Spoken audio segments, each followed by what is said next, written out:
Hello, everybody. We are here with our volunteer meeting today. It is me and Mark, and we're going to be talking a little bit about recruitment and about kind of what is on the horizon for CASA as far as recruitment, and most importantly, how CASA volunteers can help interact with us to help us spread awareness for our mission. So I want to get started by saying, if you're here live, I will be putting this in Optima for you. If you're watching the recording after the fact, please make sure that you put this in Optima so that you can get credit for it. And without further ado, I'm going to go ahead and allow Mark to introduce himself. He's new to our organization, and it's really important for us to just start throwing him out there and letting him know everyone. So go ahead, Mark. Hi, everybody. My name's Mark Molina. Been here about a month and already, had a lot of fun and learned a lot of stuff trying to get the CASA word out. Just real quick, you have a background in some marketing, some journalism, reporting, stuff like that. So very important to kind of just marry the two together. And I feel we've been doing a really good job of that, Nicole and I. So it's been fun getting to learn and know everybody. Absolutely. He's already done an excellent job kind of helping to spread awareness for the CASA program. Primarily, I know that if you are checking out our Facebook page regularly, I'm sure you're seeing a dynamic increase in the amount of actual likes we've had, comments we've liked, and even just the posts that have been put out there. So we're definitely doing a huge job trying to make sure that a lot of content's going out so that we can spread awareness for the program. And we also did a morning interview with Chris 6 News. That was also thanks in part to Mark putting out those press releases regularly and finding the content that people want to hear about. So that kind of brings me to our next topic, which is, how can volunteers assist with our engagement as far as, social media and stuff like that? Mark, what do you think? Well, especially if you're a volunteer, we'll start bare bones. Just what you can do is just like and share content. I know it seems like very minimal, but it really does help get the reach, because not only does it share from your page, but somebody else is going to see it, and somebody else, and especially when you use Spaces. But if you also want to take that a step up, type something whenever you do share it. I know you can just share the link, but maybe type a little bit, say something about whatever the subject matter may be, or hashtag become a CASA. Just kind of get people just interested in why the movement or the what we're trying to put, the message, why it means something to you. So just to do a little bit of that helps a great deal. What I've been trying to do is put shareable content on the social media, which what that really means is it's something that not only you find important enough to share, that means something to you, but maybe somebody who might enjoy it also, or a group of people, just stuff like that. So that's why I try to put, push the volunteer link out, some of the messaging, the national days, the stuff that we've been published in, just trying to get the word around and pushing it out, so that way it might, you can push it out to people, or other people can push it out to other people who might find it interesting or give it a read. And even if they don't, people click on it, the more it gets around, and the more the algorithm becomes better for us. That Facebook sees that we have interaction, Instagram's going to see that we have interaction, and that way it's going to start pushing out our content more. So it helps with natural growth if you just do small things like that. So a little goes a long way. Liking, sharing, typing something in the captions or whatever. So. And I know, Mark, that you recently sent out a volunteer questionnaire. What was the idea behind that, and what are you going to utilize that content for? Well, that's going to be, I'm hoping it's going to be very fruitful on a couple of different areas, because one, it helps me learn a little bit about the volunteers themselves and a little bit about their background. And it might open up some doors to tell you all stories a little bit, just to see who has a good story, something that might be something that might resonate. I'm sure everybody has a story that might resonate with people, but just to kind of go through them and learn a little bit about everybody, and to try to put those stories out, have more details with them. So that's why I asked, the more you can contribute to those, the more you can write, the better it's going to be. But it also helps us on a front asking those questions just to kind of get you all's just to kind of see how you guys have fared as a volunteer, just to get a little bit of insight, gets us excited to maybe help with the messaging. So we can kind of pull a lot of different things from that, and just to help me make the rounds and get around and maybe interviewing some of you guys or talking to some of you guys one on one. But and it also helps us with recruitment. What can we do to that you guys have seen some of the stuff you guys have enjoyed? And that's why I've asked also for a little bit of feedback. So I'm hoping these questionnaires, just open up a lot more for us and help us, moving forward. And like I said, any little information you guys put on there is really going to go a long way for us on a bunch of different fronts. So I appreciate those who have filled them out. And if you haven't, there's still time. We can Definitely. definitely, I think what we'll do is after the meeting today, we will put together an email kind of recapping some of the information that we covered. And then we'll also put in there some hashtags that you can utilize if you're sharing Facebook messages. And then we'll also put in the link to that questionnaire, just in case you haven't, but you would like to contribute, you can. And let me ask this, what is the importance of learning about testimonials from our volunteers and on how they interact with kids? Why is that important to our messaging? Well, I mean, if me and you and I could go out there all the live long day and we can try to sell becoming a volunteer. We can sell the messaging all we want, but wouldn't you rather buy something or take somebody's word who's actually done it? Kind of like on Amazon. Whenever you find a review, you're probably going to want to get a review from a buyer who's actually been confirmed, a confirmed buyer, a real buyer, not just maybe like a bot or something like that. You're going to actually want somebody who's actually been there on the forefront, who's been there a while, who has been in your shoes as somebody who might be on the fence about volunteering or might be interested. That's somebody who's been in your shoes before more than us. Sure, we're here, we're representing CASA, we're with CASA, but we're trying to get those people who are just going to come in and volunteer. And you want the people who have been in their shoes to kind of relate to them, answer any questions, concerns. They're going to, those kind of things come out, more relevant from the people who are actually volunteers right now. Those people are going to resonate with you. You're going to be able to connect with them a lot better if they see like real testimonials from real people within their community.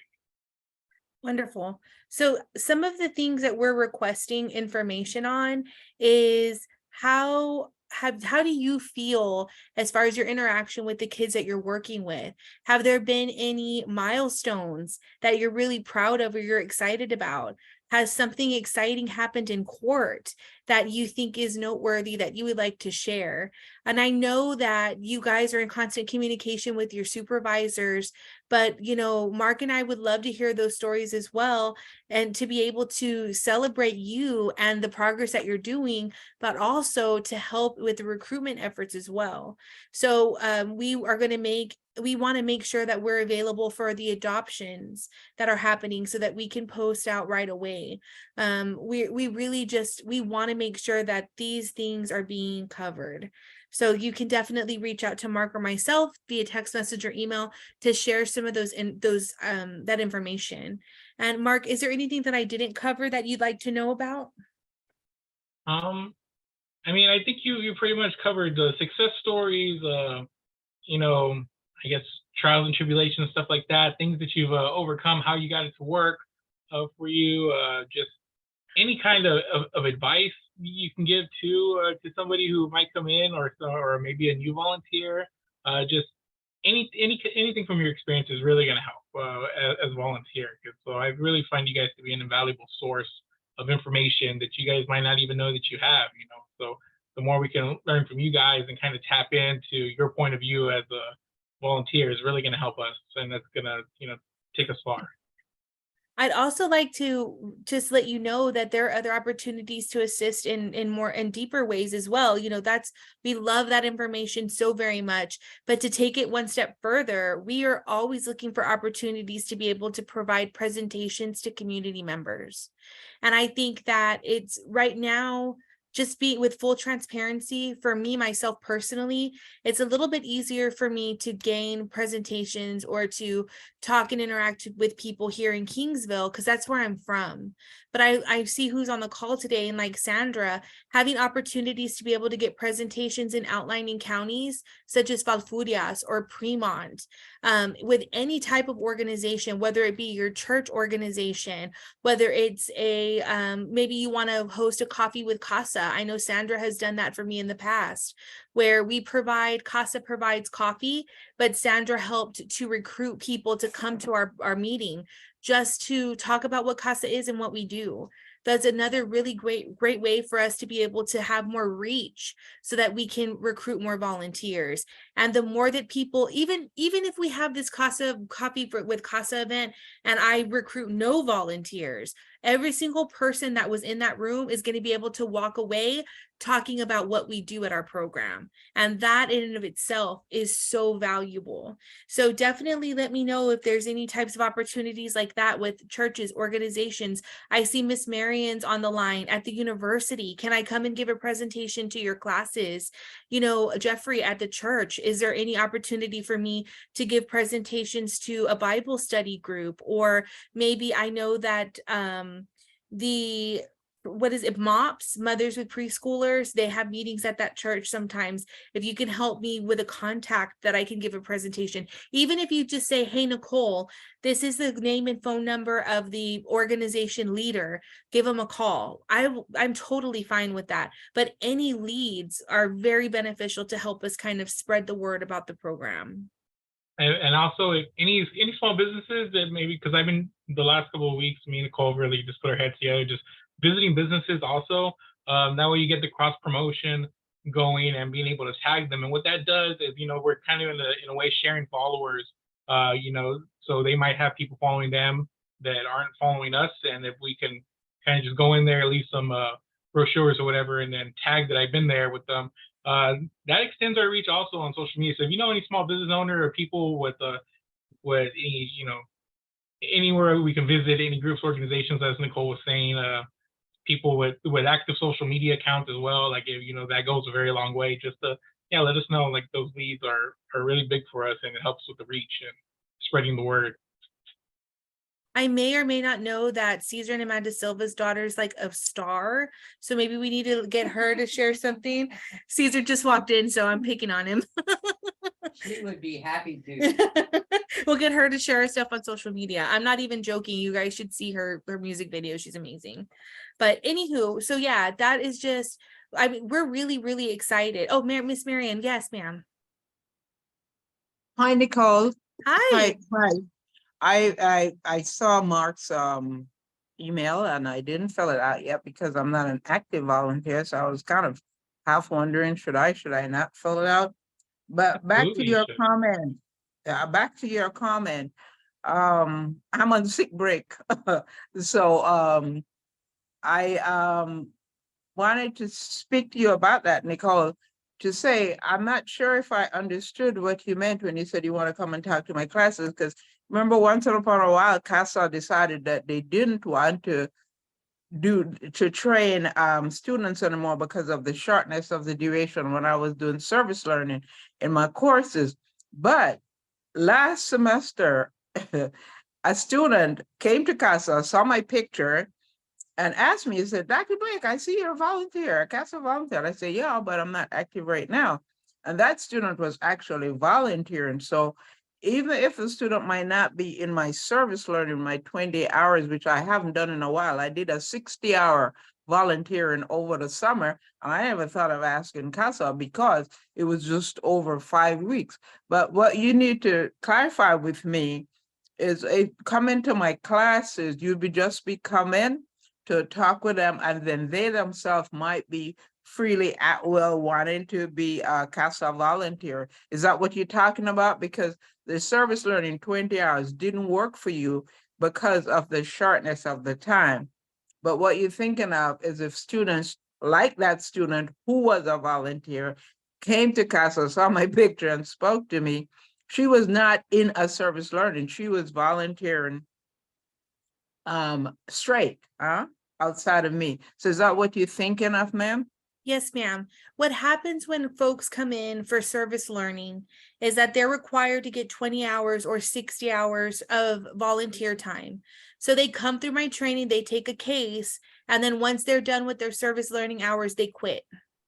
So that's the issue that we're seeing. But if I can get them from the jump and come in and give a full presentation about what the requirements are, and we establish from the beginning that there's a minimum of 1 year commitment, and then they want to go ahead and be a volunteer. And I don't know, Jennifer would definitely have to chime in on this one, but I mean, I don't see why there would be an issue with them using that as their service learning time, so long as they're aware that they have to commit to that minimum of 1 year service. I'm not even doing, COVID sort of put paid to the 20-hour-a-week service learning. This summer was the first time I did an internship, which was 60 hours. And even if they did an internship, it would be just 1 semester. But that particular student was not in any of those things. She was just a person who had volunteered for CASA and probably will continue. She's graduated now. We probably will continue. So you're looking for those kind of people. And by all means, we're back to like having more and more face-to-face classes. So in the fall for my face-to-face classes, yeah, we could work on it. So I could invite you to come. By all means, Nicole, that would not be a problem, whether or not I'm an active volunteer back then or not. Okay. Yeah, and we would love for you to fill out that survey because you have experience that's valuable to us. Even if you're not on a case now, you've been a volunteer and you know what it takes. And that content is so important for us to be able to kind of spread the message about what exactly we do here. Okay, that's fine. So I'll collaborate with you on that, you and Mark, and whatever I could do. And yes, I will be teaching some face-to-face courses. And even if online courses, I can't force them to attend at a particular time, right? So for the face-to-face courses, at least 2 of my courses might be face-to-face. There might be some changes, but we'll see. Okay. Yes, and of course, and also just food for thought, Miss Marion, I'm also willing to pre-record myself giving a presentation for your online classes that you could just put up on Blackboard. And if they're interested in viewing that, or even, I don't know how you run your classroom, and I'm not going to tell you what to do in your classroom, but even if you wanted to offer like a couple of points of extra credit if they view the film, I mean, that's something I'm willing to do, whatever I can do to get that message out. That's fine, Nicole. I will talk to you some more, but coming as a visitor to the face-to-face class and telling them and having them ask you any questions they might have would be a better deal in my mind. And I should have face-to-face. I'm down to do that, but there might be some changes into the courses, even for the fall, right? So we'll see. And of course, I mean, I'll talk to you, I'll talk to Jennifer, and I'll talk to Brenda. I'll talk to Mark, whoever I need to talk to. But because remember, that's how we started. You come in to visit my class and talk to them. And that's how I became a volunteer, out of asking my class to do stuff that I wasn't doing. And that's how come I became a volunteer. Actually, I became a CASA volunteer because I was at a Purple Door meeting, and somebody from CASA stood up and made an appeal. And I said, I think I better go with CASA rather than Purple Door, because I think I could stomach dealing with kids and fighting for kids better than domestic violence. Yes. So that's how come I went to CASA. Plus, because I'd met you before and out of my service learning. Okay. All righty. So that's it from me. That's it from me. All right. Wonderful. Thank you. So what else do you think, Mark, that what else are you working on that you'd like to share with the group? So right now, so we've been doing actually some TikTok videos with Miss Nicole, who's great on the camera, if you guys haven't noticed already. And just keeping and just trying to find good things to kind of put out. I know we've done the press releases that have been picked up, as you mentioned before, by the local papers and whatnot. Just trying to build those kind of relationships with the media. I feel that's one of the things I've been wanting to kind of solidify for us, is, you know, just kind of have that open open communication with some of the media people. And I feel like we've made really big strides in that, to the point where, you know, they're just a phone call or an email away. Some of the people that I know personally in the media. So I know we've been trying to open up that door. I'm also wanting to set up some booths here. Should have some dates hammered in by the end of the week in the surrounding area. So I know the Alice Walmart. I want probably gonna do the Baffin Bay seafood truck here. I know the guy who runs it is really excited for that one. And then there was one more. Oh, the coffee shop downtown and here, the Coffee Cup in Kingsville, the one that they kind of just work off through tips. So he's really been really awesome with us and said whenever we need his space, we're very welcome to come and use it. So I'm gonna hammer down some dates for those. I just kind of go sit there as patrons come in and do their shopping, order food or whatever. Just kind of stop them real quick, talk with them, probably give them a popsicle or something out, just something quick, just to kind of be visible in the community. So just trying to be out there a little bit more. That's one of the biggest things I'm working on. Obviously, the questionnaire, as Nicole has talked about, just trying to see how to best use those and how to take the information. A lot of good information. I know we've only gotten 5, but there's a lot there that we've we can already pull from and start going forward. I know we're really trying to brainstorm here a Menacasa series of stories that I would run or write here in the summer. I know newspapers are really big on summer series, so there's a good idea for some of the Casa men who have done it or who are currently volunteering as well. So more on that a little bit later, but yeah, we've got some things really coming up the pipe that we're really excited about. I also wanted to share with the volunteers, and I know we've got 3 folks on the line, but I'm hoping that more volunteers are watching this, and I would love to have your feedback on how you would feel about coming and, coming to some of these presentations with me. It may be coming and talking to my new volunteers that are in training about what your experience has been like.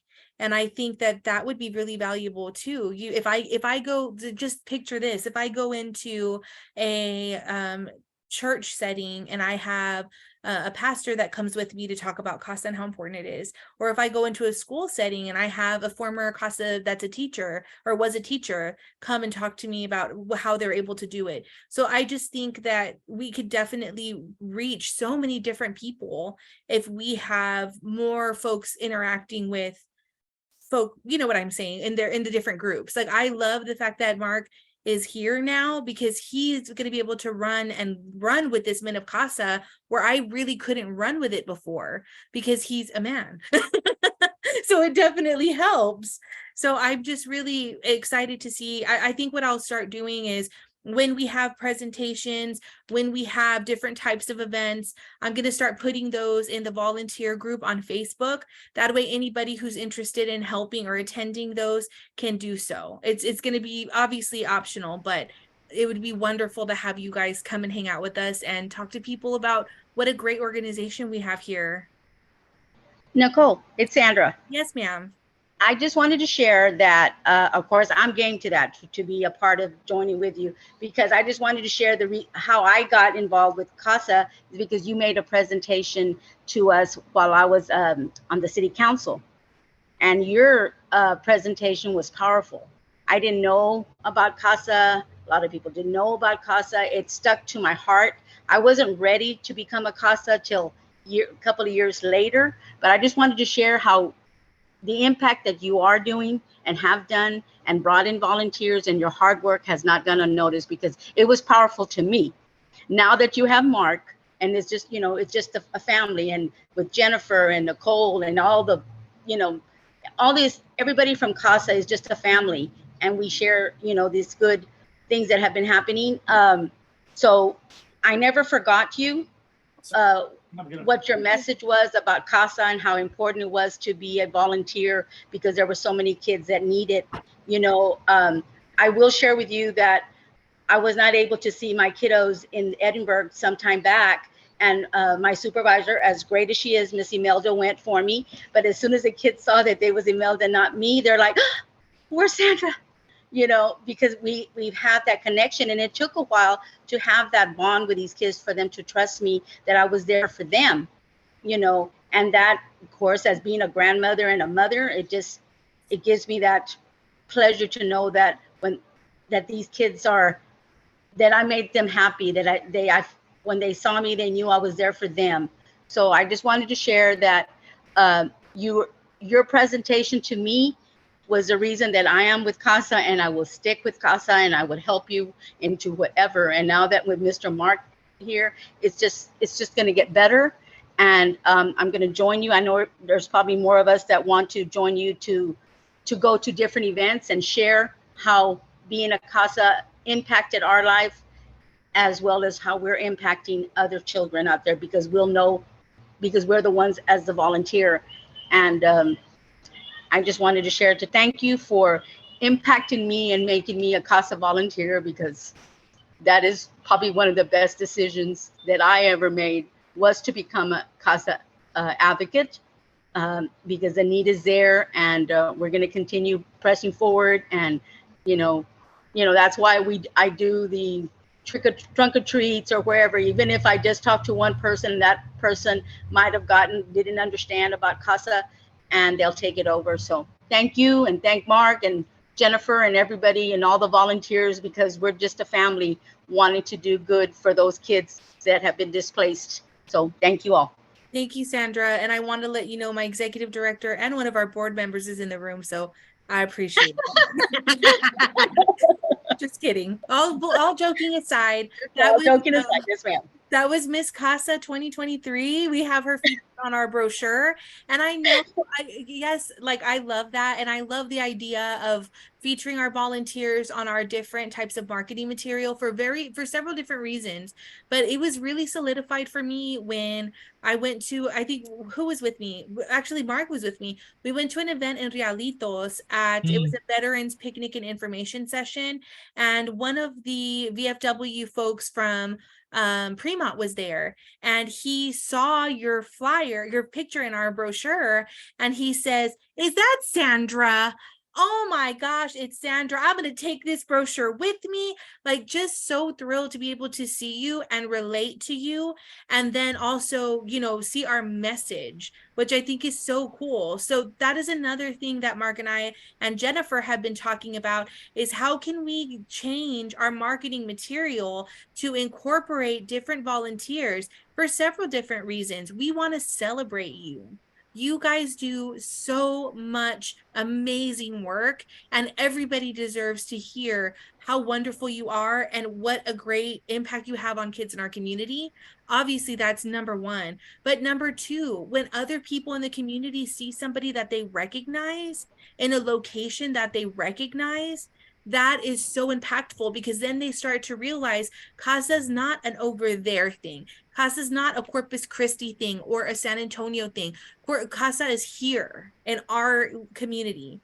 And so that's another thing that you might be able to start seeing in the future, is that switch to a more personal approach on our marketing message. And I think one of the things that they told me is like, "Oh my God, I seen you in the pictures." And of course, I tell everybody about CASA. Anybody that has time, don't get me started. And they'll like, "Well, how do you make time?" And I said, "Well, for one, you get to meet Nicole. She's going to tell you. They're going to work with you. The fact that we tell them that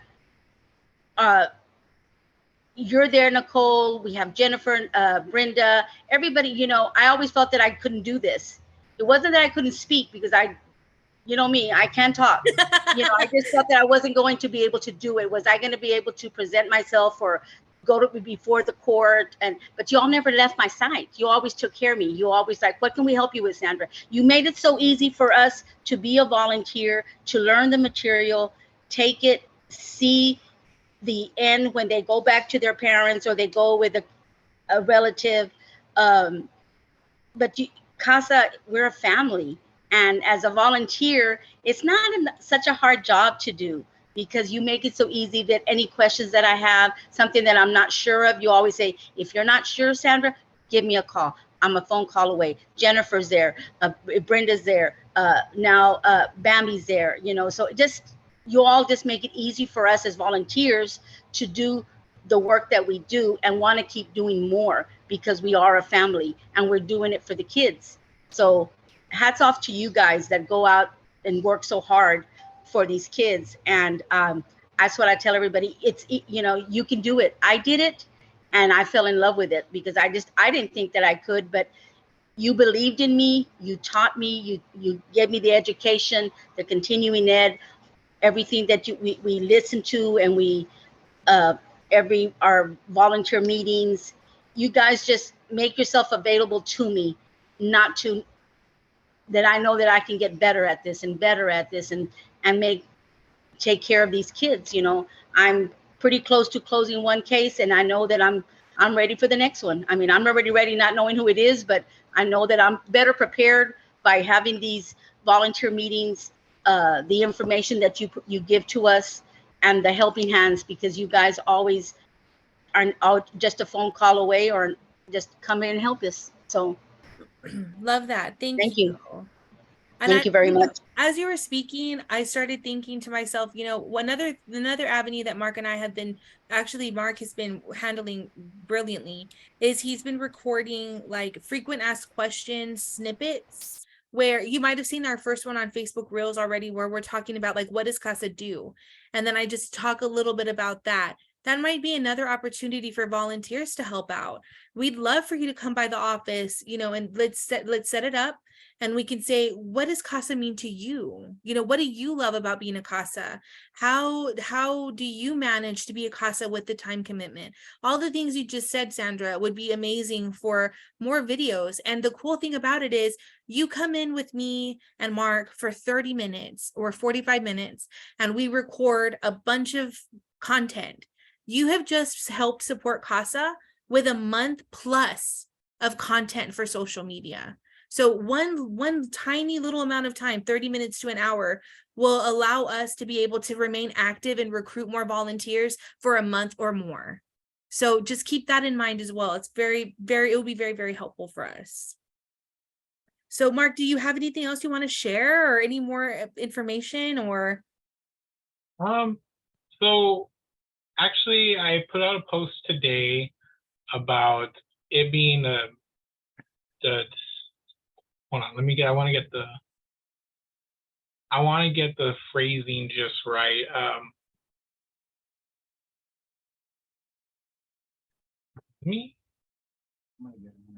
So it's a Disability Pride Month, and what it is it marks the anniversary of Americans with Disabilities Act that was signed into law in 1990.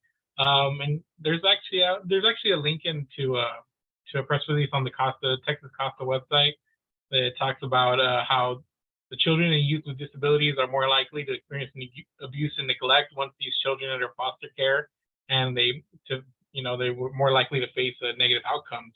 So just a little bit of a tidbit there for everybody to know. Awesome. Thank you. I think Caesar wanted to say something too. Well, and just to thank everybody on behalf of the board on all of their work, staff and volunteers, the amount of time that you guys put into this. These marketing plans that we're finally starting to get some more momentum with. We started a couple of years ago talking about all of these things. One thing about marketing is that, there's two ways. It's word of mouth, or how effective you are with a marketing campaign that's more visual, that's more to the masses.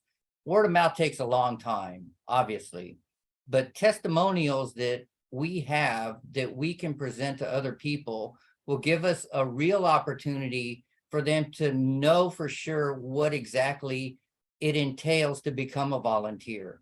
I've been a volunteer now for a little over 2 years, and the reason I did it was because as a board member, I'm trying to connect with what it is that I'm serving as the board member for.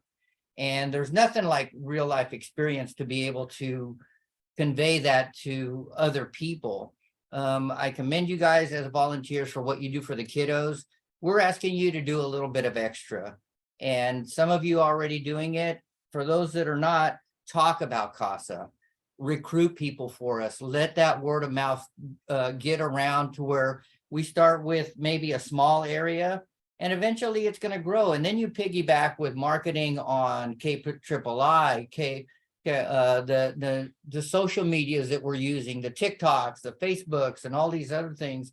And eventually the letters CASA are going to be represented representing something different to people, not just a name or an acronym.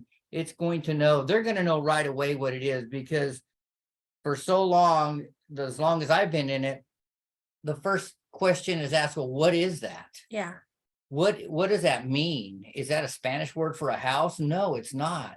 And then you go into the deal and people start understanding it. But we're at the stage of the game now where volunteers are super needed.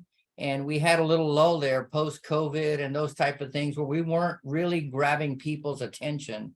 So thank you for what you're doing. Take it an extra step and let's try and capitalize on the marketing that these folks are putting together for us, because then we can give personal testimonials and ask people to come in and be volunteers. And that's throughout our whole area.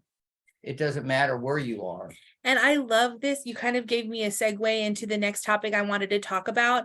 And this is the big surprise that I was mentioning. We are launching with Jennifer and the board and Mark and I and everybody, we're launching a new a recruitment campaign or a referral program, if you will. And this is going to kind of just add an extra layer of incentive for folks that are already working hard to help us out. So let me share my screen and I will show you exactly what I'm talking about. So can you see? So this is, can you all see it? Yes, I see it. Okay, cool. So this is Brush Country CASA's referral program. So it says, help us meet our recruitment goals from now until December 31st, 2023. Refer a friend to Brush Country CASA and receive $100 cash once they accept a case. It's that easy. So this program is only for Brush Country CASA staff, board members, and current volunteers. It's not for any other program or any other CASA program at all. It's just Brush Country CASA, and it's only valid for, again, board staff and CASA volunteers, and it's active volunteers. So I know, Miss Marion, that you are not on a case right now, but you're still considered an active volunteer because you're up to date with your training and your insurance and driver's license and all of that. So I'd have to double check. Jen, can you confirm that? Is that okay? Yes, I don't think you can see me. Nicole was just nodding my head. Okay. But yeah, so yeah, it would still be active. You'd still be considered an active volunteer. So yeah, this is what we're working on, this referral program to hopefully help, just like I said, add an extra layer of incentive to assist with the recruitment efforts. And you know, this has come with a lot of thought, because at this point in time, just talking to Brenda within the last 2 weeks, there are 74 children right now that we do not have volunteers for. So CASA is working to serve these cases, and there are no volunteers on them. So that is putting an extra layer of strain on our staff. You know, Brenda is never available. She's running around. She's got all these kids that she's having to service. Bambi's working hard. She's brand new, but she's got all of these kids. Like, we need volunteers because our kids are just not, they're not getting enough support. And the CASA staff is wonderful, but there's only so much we can do. And so that's where we're at right now. This referral program is to help to bring in volunteers quickly so that we can have support in that area. Our kids can be serviced and our staff can get some respite, because it's been intense over the last few months. So with that being said, Jennifer, do you have anything else you want to add regarding the referral program? No, you pretty much covered it all. Just want to thank everyone, you know, for everything that y'all do all the time. I know that y'all are going to be doing an extra push, even though you already are, but hopefully the referral program will help us bring in some volunteers. We're kind of trying to do our best to think outside of the box.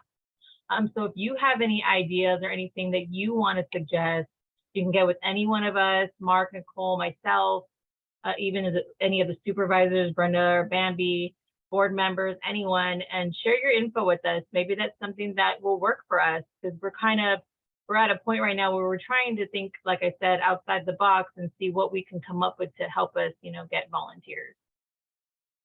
So yeah, any questions from the volunteers on the line right now? Look, they're not here. They're already out recruiting. Yeah. get Just teasing. Well, that's it for us for today for this volunteer meeting. We cut it a little bit short, but it was just, we wanted to just share with you. We're so excited about what we have going on right now, and who better to share it with than you guys. So we just wanted to take that time to share with you. Thank you. Thank you. Miss Mary, were you Thank going to say you. something? I'm trying to move back, okay? All right, okay. I have a quick question for you. Sure. I didn't get to sit with Imelda before she left, okay? To talk about the case I was on or anything, but I was wondering about existing volunteers, and because I've been off all of last semester, all of the spring, the last 6 months, one of my thoughts would be, before coming back, I would need to get some kind of orientation in terms of, because sometimes your documentation requirements change, and that's a big area, the documentation on Optima, what we're supposed to do in terms of the requirements for the visits and the this and the that and the other. I don't know if you have refreshers for volunteers to bring us up to speed on the new areas that we might not be aware of. Even people who are continuing, they might not have been out on sick issues like me. And yes, I'm still having sick issues, but I want to know before I come back, how would I know what's what and what is not? It just so happens that Imelda is gone. So I can't, it's not even like I could have a quick talk with Imelda to say, Imelda, tell me what you've been doing and what we've been happening. And we weren't having those conversations because I wasn't in it and I wasn't on the case. She took over that case, and I would imagine the new supervisor might have that as one of her many cases. But before I would come back, I really would feel more comfortable for just like how you have continuing education, and we come on these calls and talk, and I need to get with you to see how many hours I've managed to clock, and to see if I'm anywhere near getting near the required hours for this year and what I need to do to get them. But I need to know that, and also there was something that I spoke to Jennifer about, that I have a notice that my 3 years, something another is going to expire or something. So those kind of stuff that we need to, you said I'm active, but I might not be active for much longer because of some 3 years something. I noticed something, whether my badge or my this or my that or something was going to expire. So those kind of things too. Part of the continuing education for existing volunteers would be to let us know what are the reporting requirements, how often we need to go to see the kids, where we need to go, what we need to go, often we need to go to schools, often we need to go this, go visit the families, go do whatever, the doctors do, this, the that, the other. You can't rely on me to remember what I used to do, because what I used to do might not be what I'm supposed to be doing now. Okay? Yeah, so to answer your question, I am still active in all of the training within the program. So I am happy to provide a volunteer training like this, reviewing all of those things for all of the volunteers, if that's something that you would like to see. We have a new minimum standards chart that we've created, which gives you one whole year of requirements on one piece of paper. So I would love to have an opportunity to sit down and obviously brag about me creating that, but also review it with you and kind of show you what the requirements are. So I'm happy to do that, like I said, on a one-on-one level or on a volunteer meeting level. The same is true for Optima, Miss Marion. If you need special instruction or if you may need a refresher on Optima, I'm happy to provide that to you or any other advocates that need it. And I also want at this point to remind you that if there are any training topics that you'd like, you're welcome to send that in to me, and I'll do my best to try to find somebody to come and touch base on those topics as well, in continuing education or in any other area that you might need help in. As far as your volunteer badge is concerned, when we issue those badges, we automatically put a 3-year expiration date, just in case the advocate is no longer active. It expires and we don't have to worry. But because you're still active, all we'd have to do is just update that for you and reprint it for you. So you're good to go. We'll just have to redo it once you're ready. Okay, okay, so we'll take it from there. Breaks my heart to hear you have 74 cases that you need volunteers for, but I'm not ready to jump in yet and say, yes, I will, yes, I can, because I don't know that I can. And the optimal reporting requirements and the court cases on the reports are things that I need to do, and they will put additional strain on my my health challenges. So we'll talk about it and we'll see when I could come back and what I could do. And one of the things I need to do perhaps is to meet the new supervisor, Bambi, that you named now that Miss Imelda has gone. All right. And whenever you're ready, we're here for you, Miss Marianne. And if you need anything in between, just let us know. Yes, ma'am. And thank you so much. And nice to meet Mark over the video. I saw his email, never met him before. And nice to meet a board member and good to see Jennifer and to hear Ms. Barrera talk about her wonderful CASA experience. Okay. All right. Well, bye, everybody. And again, if you need anything, just let us know. We're happy to help. Okay. Take care. Bye-bye. Bye. I'm glad I was able to join. Appreciate you.